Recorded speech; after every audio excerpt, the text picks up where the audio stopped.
wabarakatuh. Perkenalkan, nama saya Siti Zulfa dengan NIM 2018 0102 Prodi Akuntansi Universitas Esa Unggul. Kali ini saya akan mempresentasikan tugas ke-14, yakni saya mengambil tema audit sumber daya manusia. Ada 5 materi pembahasan yang akan saya presentasikan. Yang pertama yaitu pengertian audit sumber daya manusia. Yang kedua, tujuan audit sumber daya manusia. Yang ketiga, manfaat audit sumber daya manusia. Yang keempat, yaitu pendekatan audit SDM dan langkah-langkah audit SDM. Dan yang terakhir, ruang lingkup sumber daya manusia. Apa sih fungsi SDM? Fungsi SDM dalam mempersiapkan dan mengelola SDM memang peranan yang sangat penting ya dalam pencapaian keunggulan persaingan perusahaan, dan juga dukungan SDM yang berkualitas tinggi memiliki korelasi positif dengan menciptakan nilai tambah dan tingkat kualitas keputusan yang diambil dalam perusahaan.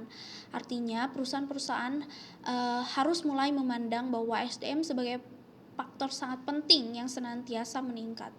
Jika demikian, maka perusahaan tersebut diharapkan memberikan perhatian yang besar terhadap fungsi-fungsi SDM ini.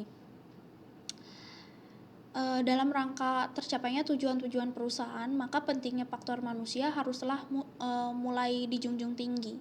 Dengan kata lain, pengembangan produktivitas salah satu dapat dilakukan melalui pendekatan SDM yang terintegrasi dengan pendekatan sistem secara keseluruhan.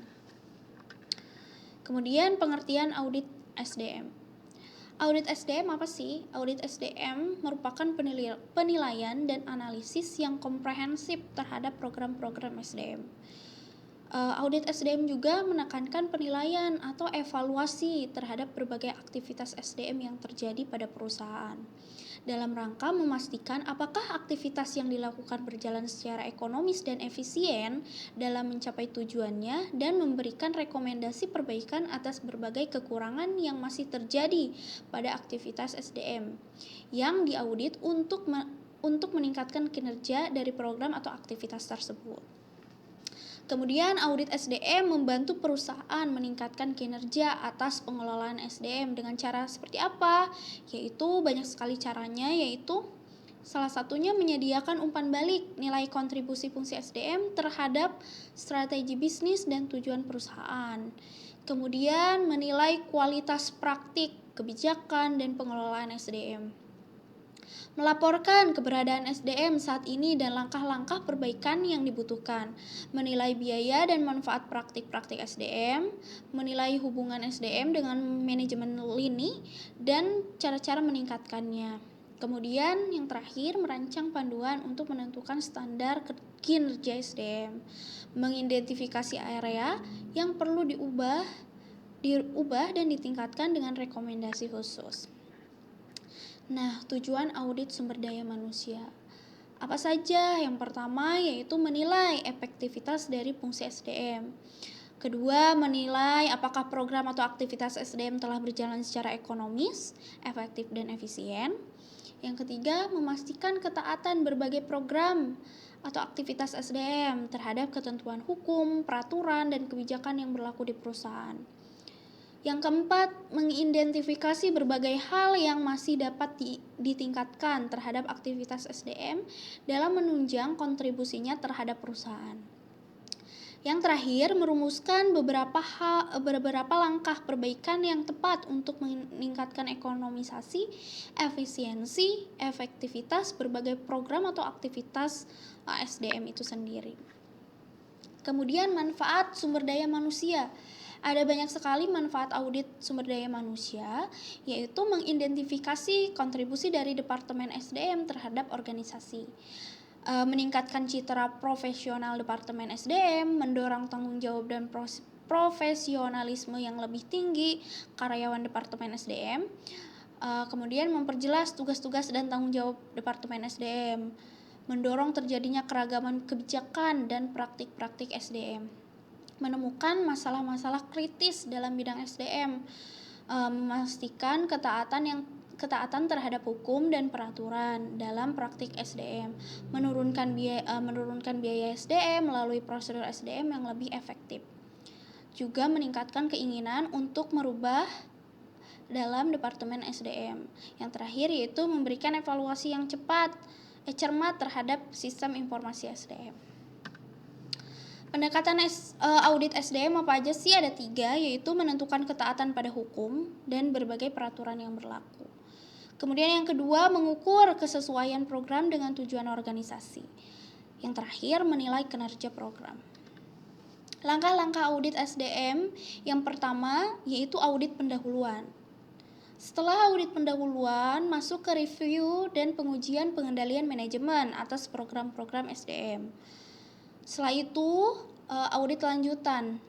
Kemudian setelah audit lanjutan, masuk ke pelaporan. Dari pelaporan, masuk ke langkah terakhir yaitu tindak lanjut dari audit SDM. Ruang lingkup sumber daya manusia. Ruang lingkup SDM itu dari mulai perekrutan SDM itu sendiri, kemudian pengelolaan SDM, sampai pemutusan hubungan kerja SDM. Perekrutan atau perolehan SDM mulai dari proses perencanaan kebutuhan SDM hingga proses seleksi dan penempatan. Kemudian dari pengelolaan pemberdayaan SDM meliputi semua aktivitas pengelolaan SDM setelah ada di perusahaan, mulai dari pelatihan, pengembangan, sampai dengan penilaian kinerja perusahaan karyawan.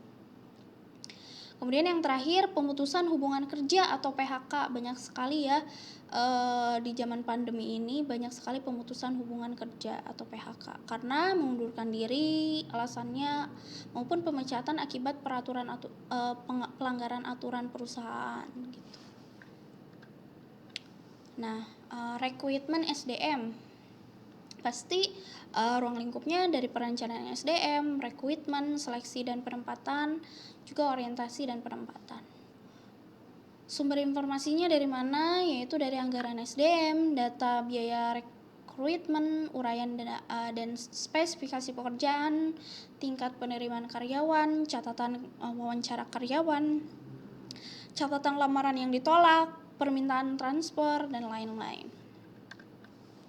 Kemudian ada pengelolaan SDM yang kedua ya setelah perekrutan. Ruang lingkupnya dari apa aja? Dari pelatihan atau pengembangan karyawan, keselamatan dan kesehatan kerja, hubungan kerja dan penilaian kinerja dan lain-lain. Sumber informasinya banyak sekali ya karena sudah masuk ke dalam perusahaan, pasti masuk ke dalam data biaya pelatihan, catatan produksi, catatan kecelakaan kerja, catatan pengendalian kualitas, produktivitas karyawan, penilaian kinerja, catatan kegagalan produk, catatan kehadiran karyawan, catatan tindakan disiplin terhadap karyawan, kemudian data gaji dan tunjangan karyawan, laporan survei penggajian, catatan perputaran karyawan, laporan survei biaya hidup, catatan keluhan karyawan, juga tuntutan serikat pekerja. Jadi banyak banget sumbernya informasi dari pengelolaan SDM karena sudah masuk ke ranah perusahaan. Kemudian pemutusan hubungan kerja. Nah ini ruang lingkupnya yaitu pasti memasuki usia pensiun ya, atau pengunduran diri karyawan, pelanggaran disiplin dari peraturan perusahaan, ataupun kecelakaan kerja yang tidak bisa membuat pekerja menghadiri perusahaan atau masuk dalam perusahaan gitu. Juga karyawan meninggal. Nah, sumber informasinya apa saja?